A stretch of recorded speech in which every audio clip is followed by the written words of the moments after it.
that's inevitable, that humans would project their hopes and fears upon the cosmos. The standard Hollywood attempts are to portray the extraterrestrials as red of claw and fang, pointed heads and nasty dispositions.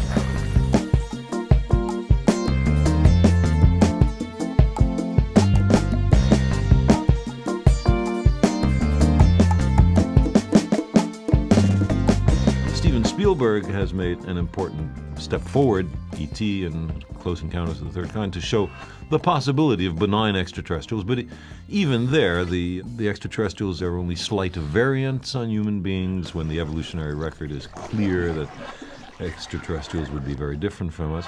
And also, they're not awfully smart, his extraterrestrials. Sweet but not smart. Sweet but not smart. Yeah. If you look at timescales, you realize that our civilization is the most backward civilization in the galaxy that could communicate at all, because we've just invented radio telescopes just a few decades ago. We had not the ghost of a chance of communicating with anybody else. So if we receive a message, it can't be from anybody less capable than we, because anybody less capable can't communicate at all. So it has to be somebody much in advance of us, and maybe as much in advance of us as we are in advance of the ants, say, or the worms.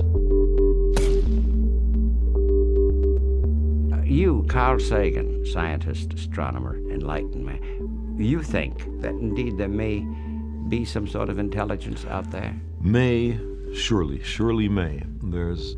We now realize an enormous number of planets, a range of planetary systems around nearby stars.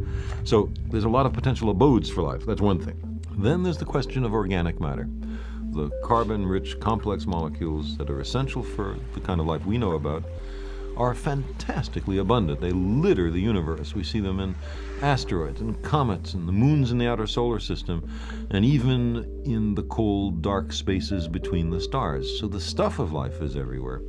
And then there's time. There are billions of years for biological evolution on all those worlds. There are many worlds that are much older than ours.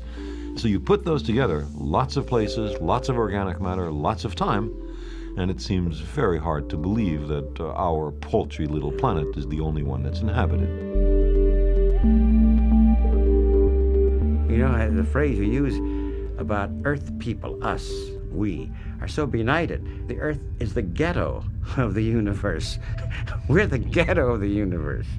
Well, in an extremely backward and obscure part of the Milky Way galaxy, we're 30,000 light years from the center of the galaxy. We're in the galactic boondocks.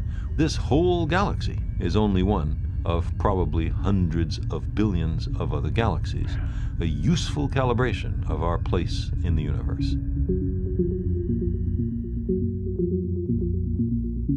There's also religion in science. There is a tendency in both schools of thought to think that they have a corner in the truth. I mean, a way to look at it is the following. Science and religion on some level are after the same thing. Take the question of our origins. Both science and religion attempt to approach this question. But the religions all contradict each other, so they can't all be right. The Judeo-Christian Islamic religion holds that the world is about 6,000 years old. You just count up the begats in the Old Testament. It's very clear, 6,000 years old. The Hindus have an infinitely old universe with an infinite number of creations and destructions of the whole universe. Now, those two major religions can't both be right. How do you tell which is right and which is wrong? Well, the only way is to appeal to the natural world around us. And the natural world around us shows that the Earth, for example, is about 4.6 billion years old, nothing like 6,000 years old. So a literal reading of the Bible simply is mistaken. I mean, it's just wrong. It's just wrong. As a work of science, it is flawed. It's the science of the Babylonians in the 6th century BC, and we've learned something since then.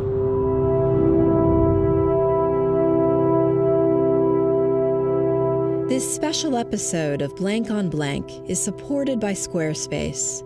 Whether your story is out of the ordinary or simply out of this world, you should tell it in an unforgettable way.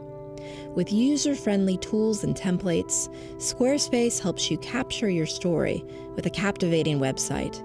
Start your trial today.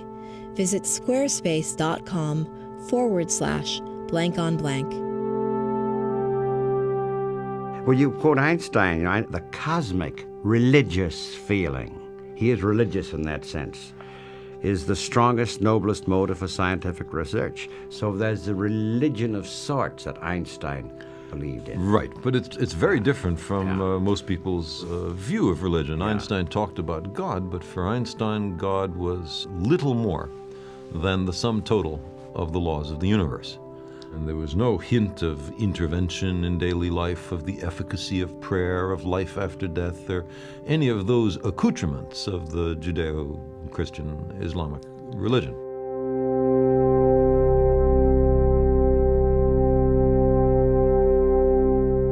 This episode was also supported by the Alfred P. Sloan Foundation, enhancing public understanding of science, technology, and economic performance. More information on Sloan at sloan.org.